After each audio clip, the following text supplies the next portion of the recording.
So our company is Cafe Bodega, and we're gonna, if you could go ahead and click, we're gonna go ahead and talk about the company. You can click.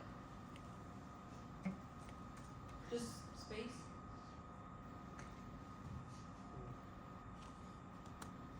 Yeah, we're gonna meet the company. Go ahead and click again. Thank you. Okay, Cafe Bodega. Have you ever heard of Cafe Bodega? Before they ever became Cafe Bodega, they're a Third Street school. It's a school that used to be there that it housed about 180 students. Is a community symbol. They pay homage to everything about their school because it used to be a great school.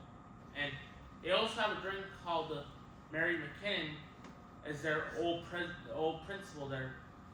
Nice they pay homage to their past into the present on making a drink for their principal that used to be there.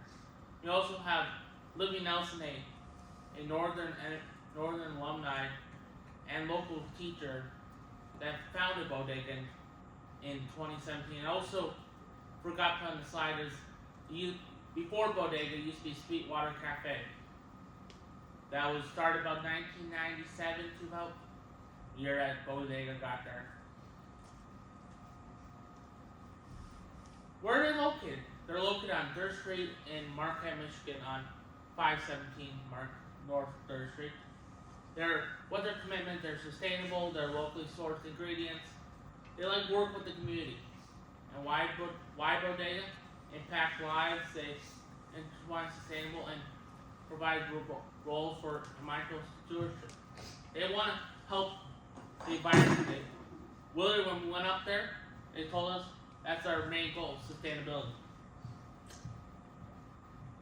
Now we're gonna talk about their current business model. You can go ahead and click.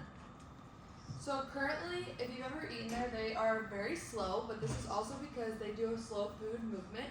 This is because they're made from scratch, in-house. While this causes more stress, energy, and time, in the return, they get a greater quality control over their dishes, and this provides flexible needs with dietary needs and allergies, from gluten-free to vegan to vegetarian.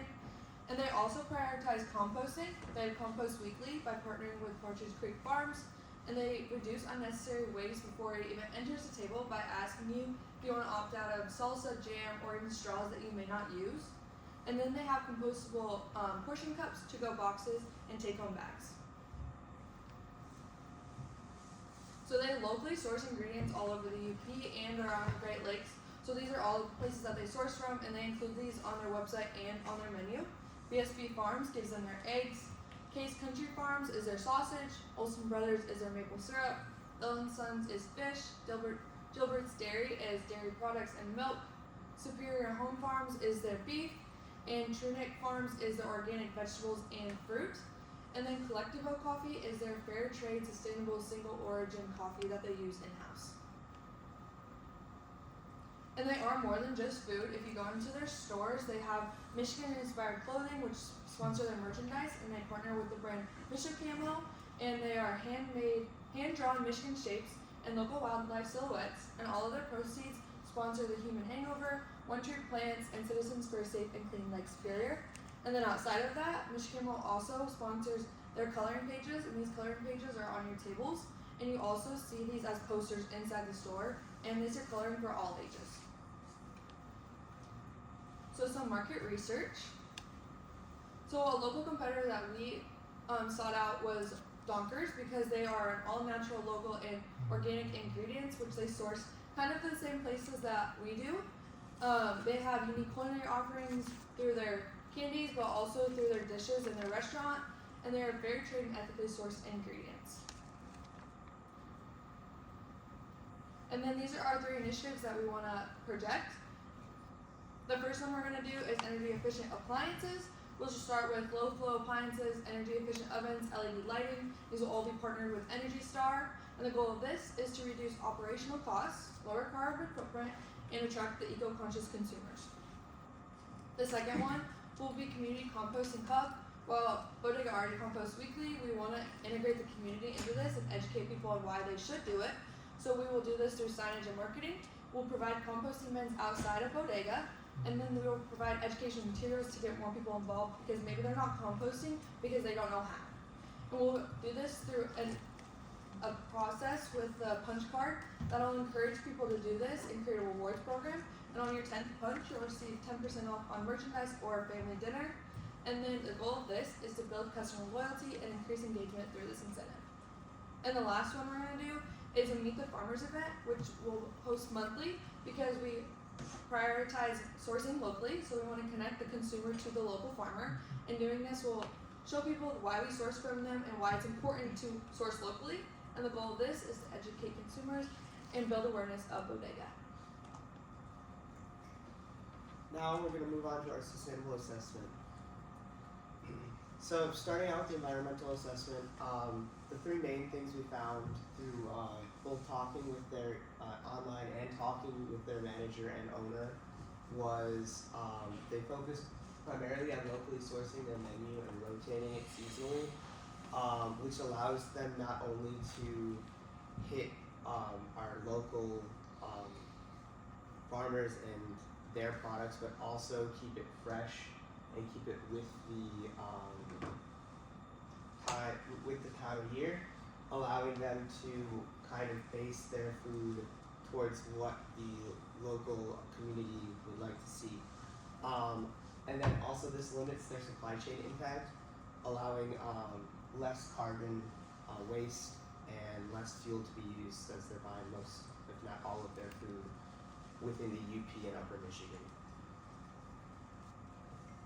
Moving on to the economic assessment, first off, they have very reasonable pricing for the quality and quantity of food they serve, as well as what Lauren touched on before with their ability to cater to allergies, whether that be gluten, dairy, or other allergies, allowing for certain types of people to be able to still come and enjoy and not feel bad for having to modify the menu because it's open and easy.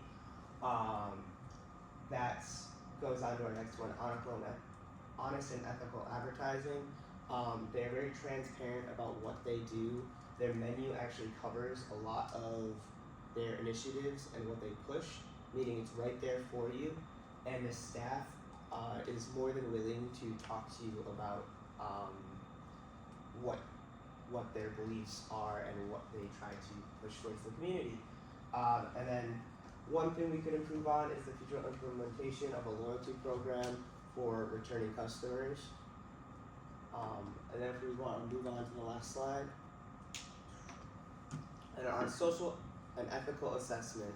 So I got a chance to go in and talk to their staff, as well as I know some of their staff personally, who are willing to share with me kind of if they were happy with their wages, what they make, tips included.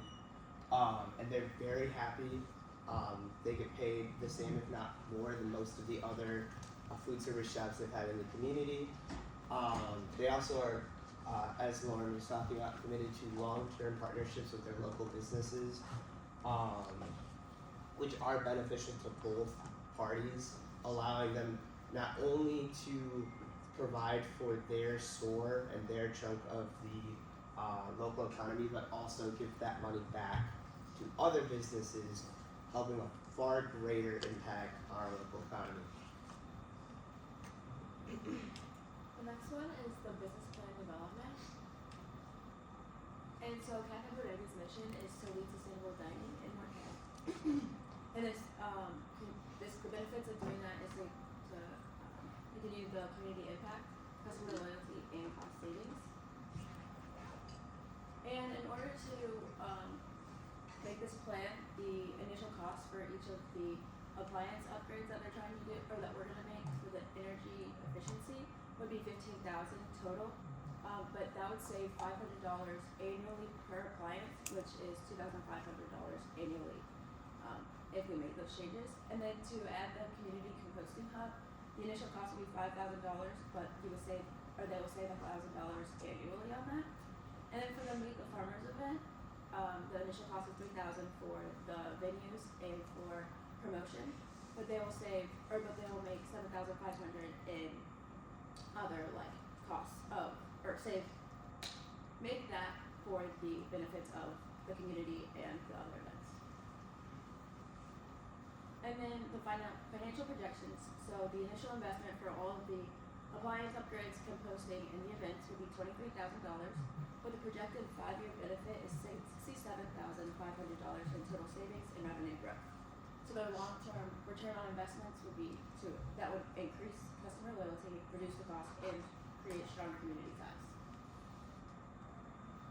Okay, so moving into our implementation plan, we decided to section this off into 3 sections going by 4 months. So months 1 through 4 is when we wanted to install those major kitchen appliances.